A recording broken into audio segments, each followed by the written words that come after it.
Welcome back to This Week in Louisiana Politics. When you head to the polls, you will notice on the upper ballot a U.S. Senate race, or perhaps you've already noticed since there's early voting going on.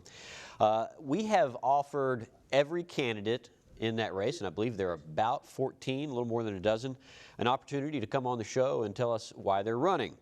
The incumbent to that office, U.S. Senator Bill Cassidy, a Republican from Baton Rouge, took us up on that offer. Senator, thanks for coming on. Thanks for having me. I appreciate it. You bet. So why should you be reelected? Yeah, so I have the honor of representing Louisiana and have so for the last 6 years. Over those last 6 years, I have fought to lower the cost of health care.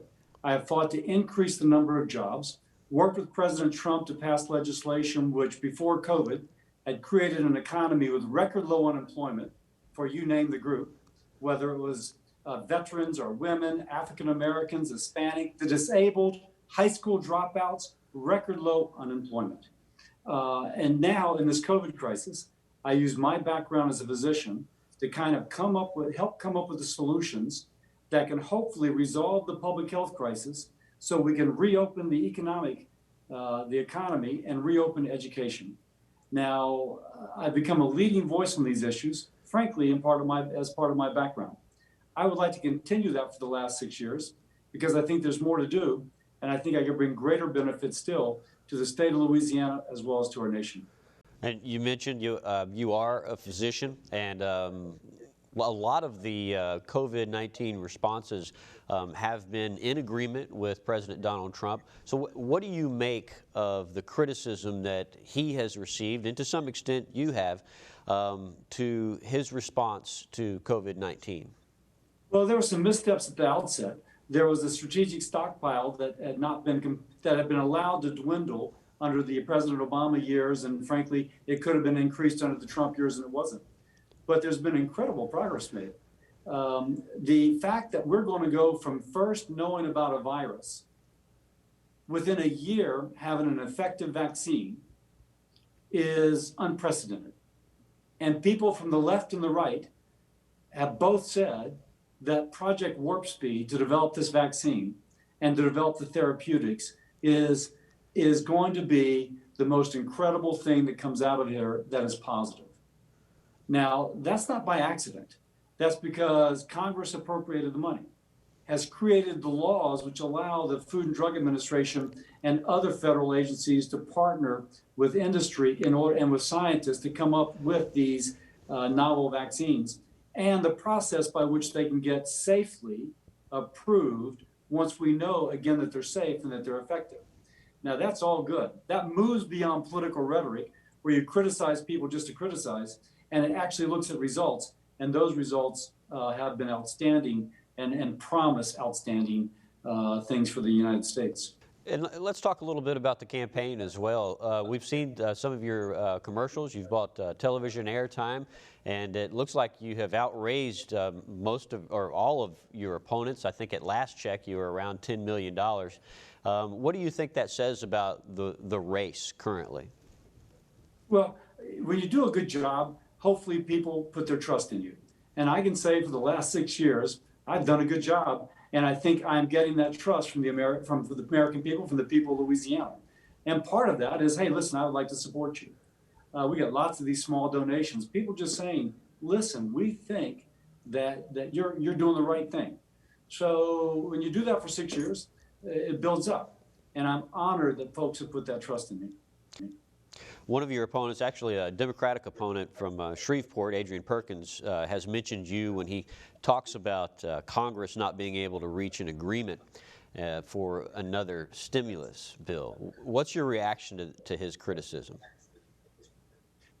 Yeah, obviously the guy needs to go back to civics lessons and learn how government works. I say that because Nancy Pelosi, on her interview with Wolf Blitzer, from 3 days ago, just said, we're not going to get a deal. She does not want a deal before the election. And it's just explicit. She says we're not going to get a deal. Now, again, if you actually studied 10th grade civics, you would know in our system of government, the Speaker of the House, the President, and the Senate all come together for a deal. But if one of those decides not to, the other two can't.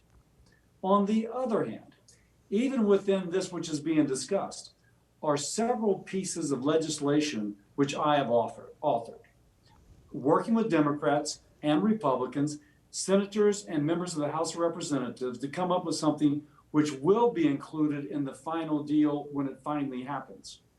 Now, in that sense, once you have a willing partner, good legislation gets through, and my good legislation will get through once we have a willing partner. So I had mentioned Perkins, and he has been sort of unofficially named as your prime competition in this race. And the way elections go is if in the November 3rd election, if you get more than 50% of the vote out of that entire field of more than a dozen, you will win outright.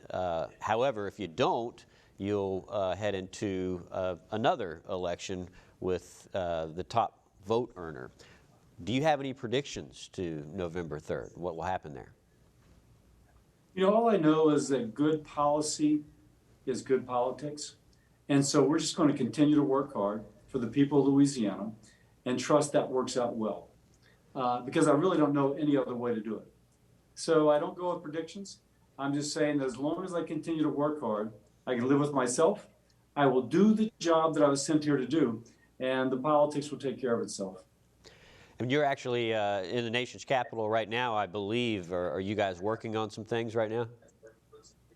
Yeah, we're going back to you got to have a willing partner. We're going to promote, have a floor vote today on legislation, which isn't perfect, but it extends unemployment for those who have been laid off because of COVID, more money for testing, money for education to help schools reopen, more money for the vaccine to get out there, and more money for a second phase of the payroll protection plan, which helps the employer and helps the employees.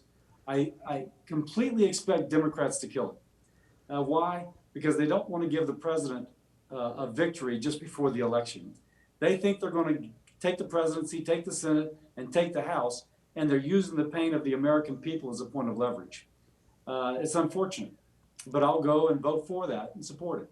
The second thing we'll vote on this week, or sometime maybe early on Monday, will be Amy Coney Barrett, a woman from Louisiana who is incredibly talented and went to school at Dominican and St. Anne's in Metairie, but again, just incredibly talented. And she's going to be a great Supreme Court justice, and I look forward to supporting her too. All right, we'll have to leave it there. U.S. Senator Bill Cassidy, Republican, running for re-election for U.S. Senate. Thanks for taking the time to talk to us. Thank you, sir. Appreciate it. Stay with us. We'll be right back with more This Week in Louisiana Politics.